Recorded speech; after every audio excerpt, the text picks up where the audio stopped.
A lot of tightened security, a big day for the New York City Marathon, less than 7 months after the attack on the Boston Marathon, and a year after the big race was actually canceled due to Hurricane Sandy. ABC's Lindsay Janis is at the starting line in Staten Island with a story of some very inspiring runners. Lindsay, good morning. Good morning, Dan and Bianna. It's a cold morning out here, but organizers say this marathon is back better and safer than ever. Police pulling out all the stops to protect the world's biggest marathon. They've got eyes in the air, on the water, thousands of officers lining the route. Now, there are expected to be 48,000 runners and 2 million spectators here today. You can see some of the runners milling around behind me, trying to stay warm ahead of this race.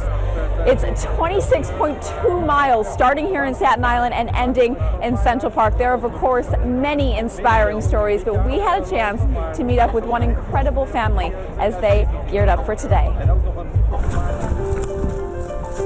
For the Schneider family, running is so much more than a sport or a way to keep fit. This is our #1 main activity as a family. Everything else kind of comes second to running. 23-year-old identical twins Alex and Jamie are severely autistic. On the spectrum, they're at the very bottom. Both of them are nonverbal. Running has given them joy and relief from the frustrations of not being able to communicate.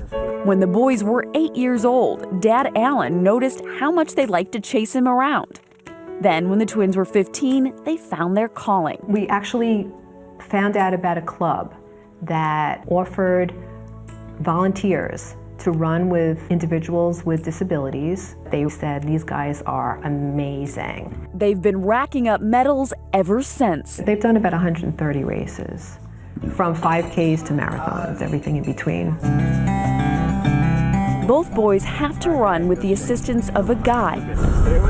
The coaches have a hard job. They have to help them navigate around other runners. If they have to stop to go to the bathroom, if, just making sure laces are tied. But when it comes to running styles, the twins couldn't be more different. Describe what it's like to run with Allie. He's born to run, and I have to cheat on the off days when we don't run together. I'll sneak in, 4 or 5 miles just so I can stay in good enough shape. For Jamie, who runs with his dad, it's all about the experience. Jamie will stop at every single water stop. He'll want to shake hands with people. I suppose it's a nice bonding experience for the two of you. I try to explain to people there's not a lot I can share with him, but when we're running, it's an unspoken language going on. It's been wonderful, really.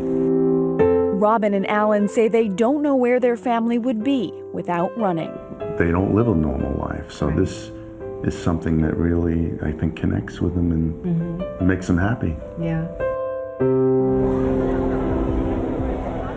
Now, the twins are running today for the Association for Science and Autism Treatment. Alex is hoping to beat his personal best of 3 hours and 23 minutes, which he set in Boston. Jamie just hoping to get through this race. He hadn't finished in Boston when those bombs went off. He was traumatized by the chaos, so today he's going to be running with his iPod. But a very inspiring pair. Dan and Bianna. And as you mentioned, Lindsay, this really is a bonding experience for the entire family, and you're reminded how many stories that are probably similar to this out there with the runners out there today. Absolutely. A lot of people running today ran in Boston, and this is a big comeback for people. Yeah. Lindsay, thank you very much for that reporting. Great story.